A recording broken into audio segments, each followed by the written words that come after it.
Well, hey, folks, why would Debbie Collier pass $9 stores in order to purchase items at a single Clayton, Georgia store where she was last seen by CCTV? I don't believe it was for the price. She could have got that at any of them. And I think there's a whole lot more that's not being said than what we're seeing right on the news. Location matters. And this case is showing just how important Collier's inner circle really is. Hey, it's time for Profiling Evil.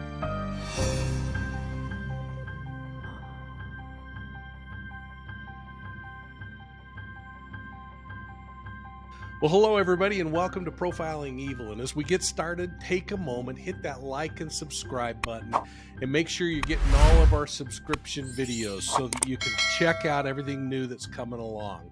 Over the weekend, I met with Vinnie Politan on Court TV to dig into Debbie Collier's case just a little deeper. I've done a number of interviews on this case, and I'm watching this one closely. Now, listen to the exchange that Vinnie and I have as he outlines what we do know and asks me what I think about that dollar store. Let's begin with what we know about September 10th, 2022. 2:17, Debbie Collier's vehicle is seen traveling northbound on Georgia 15. This is just north of the crime scene. 2:55, Debbie is seen entering the Family Dollar in Clayton. 3:09, she's seen checking out at Family Dollar and leaving the store.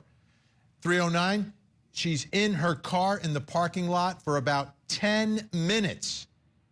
During that time, at 3:17, a Venmo transaction with a cryptic message is sent to Debbie's daughter, Amanda Bearden. 3:19, her vehicle leaves the Family Dollar, heads south on Highway 15. Mike King, Dr. K, he loves to get more and more information. I think the answer is somewhere in those papers behind him tonight. But Mike, your thoughts about some of the things that were revealed today at the press conference and what we do actually know about Debbie's day on September 10th. The thing that jumped out at me immediately, Vinny, was my terminology would always be to talk about this as a death investigation. Boy, they blew right past that and went right to homicide. And that was really big to me. It tells me they've got a whole lot more than they're sharing. I thought there was quite a bit of transparency today, and at times I was thinking, oh man, you're going too far. But the thing I kept thinking about is from that 2:17 mark to 2:55, the distance is too short. She didn't drive for that long. She made a stop somewhere probably. She either went shopping somewhere else, she visited a friend. So I think the forensics off of the vehicle, I think the forensics off of her phone are going to tell us a whole bunch. And hopefully law enforcement has interviewed whoever that mystery person is in between. Because, she passed, by my accounts, when I mapped all this out last night, she passed 9 dollar stores between her home and the store that she went to. That is unbelievable to me if she's just heading to a dollar store. There's some other reason she was up there, and that took her by a place where she could take care of another piece of business. Well, as you can tell, I really think the location is really, really important on this one. Here's why. Let's take a look at this map that I've created and re-examine a couple of things that I think are important. Namely, location, location, location. Those dollar stores, they're in and around Collier's home in Athens. And there's some that are further north, including those that she passed by and the one she finally ends up purchasing those intriguing items in. Let's check out this map for a moment. Now, to really start to put things into motion, let's just zoom in to where Collier's home is and then start to look at some of the dollar stores that happen to be in the area. They're symbolized by blue on this map. So what I thought might be interesting is to look at a 15-minute drive time from Collier's residence. This yellow area just kind of shows us how far Debbie Collier could have gotten. Initially, I said $3 stores within that 15-minute drive time, but in reality, I kind of forgot this little outlier up here in the Northwest.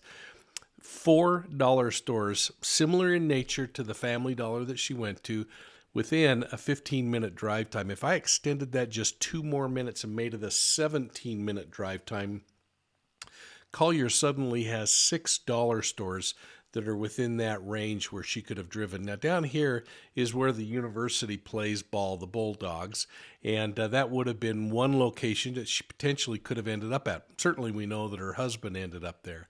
Now, what is so intriguing is if we look at the route in which she drove,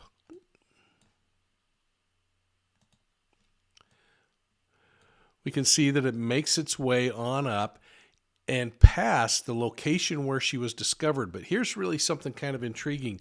Look at this. 1, 2, 3, 4 more dollar stores that she would have crossed along the way as she made her way on up to Clayton, where she searched.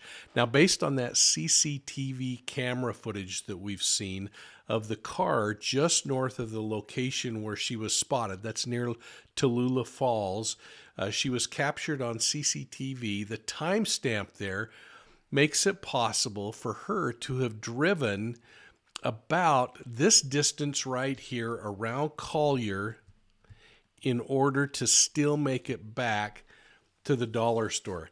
Now, this is going to be really important to figure out if there's somebody within that drive zone, that radius that she could have potentially traveled to and still gotten back to that Clayton dollar store to visit with. And this is what's really intriguing to me is why was she this far north?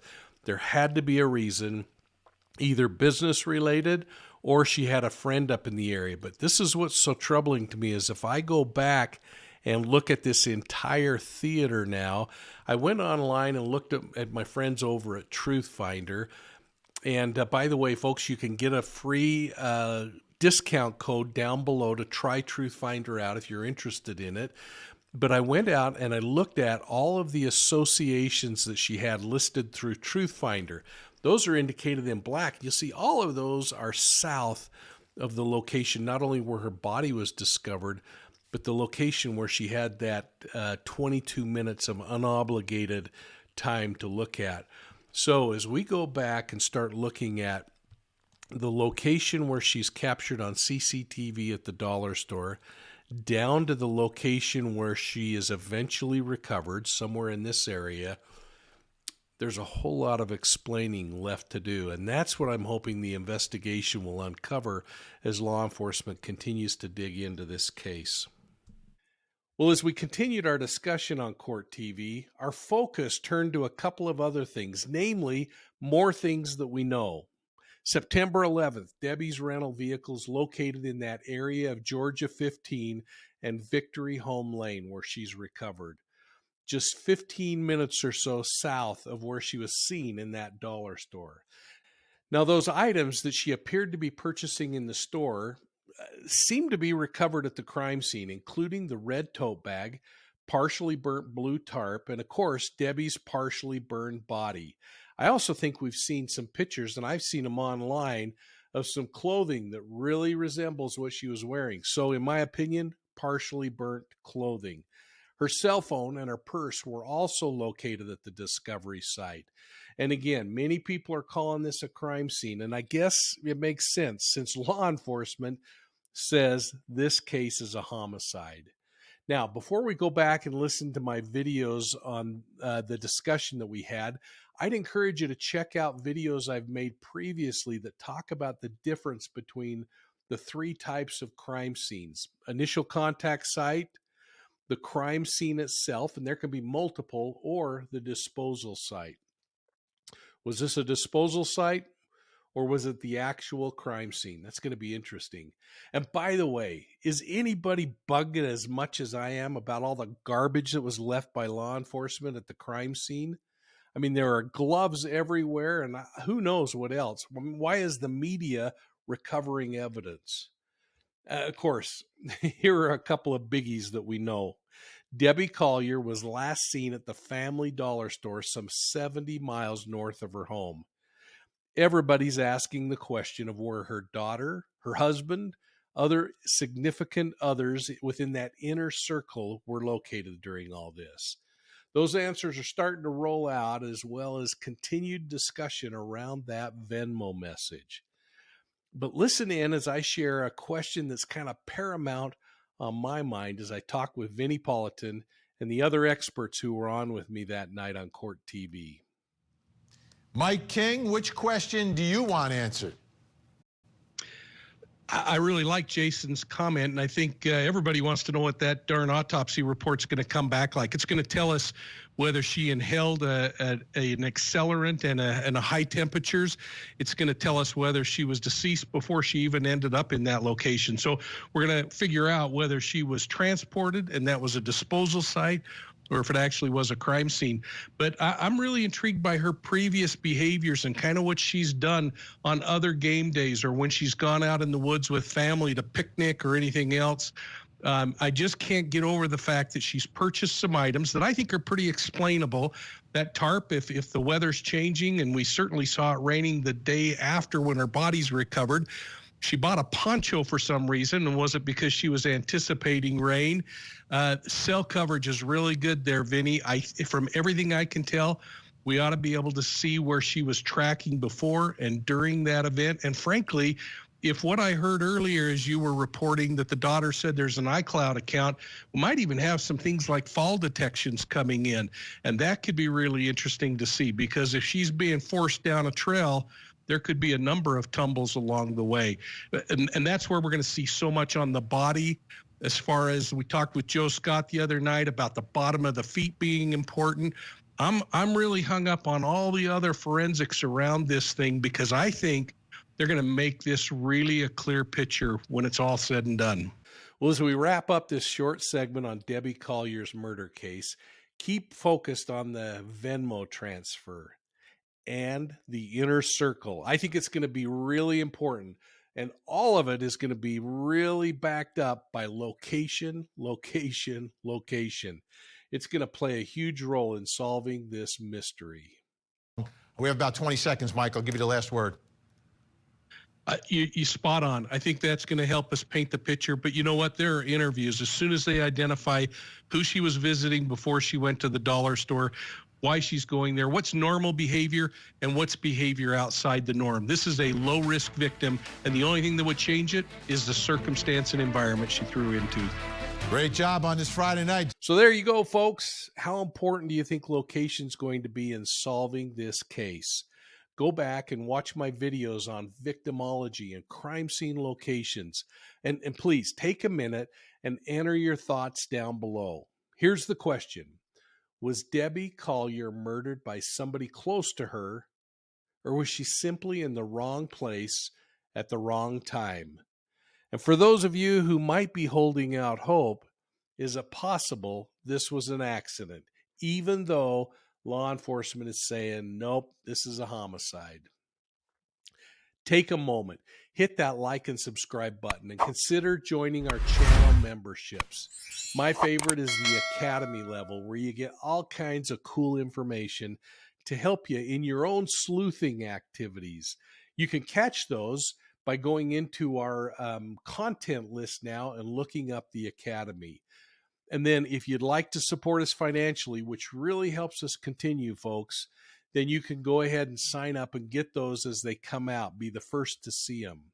You can also make one-time donations through our PayPal account app at profilingevil.com. And remember, you can find Profiling Evil on YouTube, Facebook, Instagram, and Twitter. And if you like podcasts, make sure you're signing up for our Profiling Evil podcasts on your favorite podcast platform. Hey, and by the way, our podcast won the National Australian Podcast Award for 2022. And we just were notified that we won the International Award for 2022. We are grateful for all of you who helped us do that. Hey, thanks again for your support, and we'll see you soon at the next crime scene.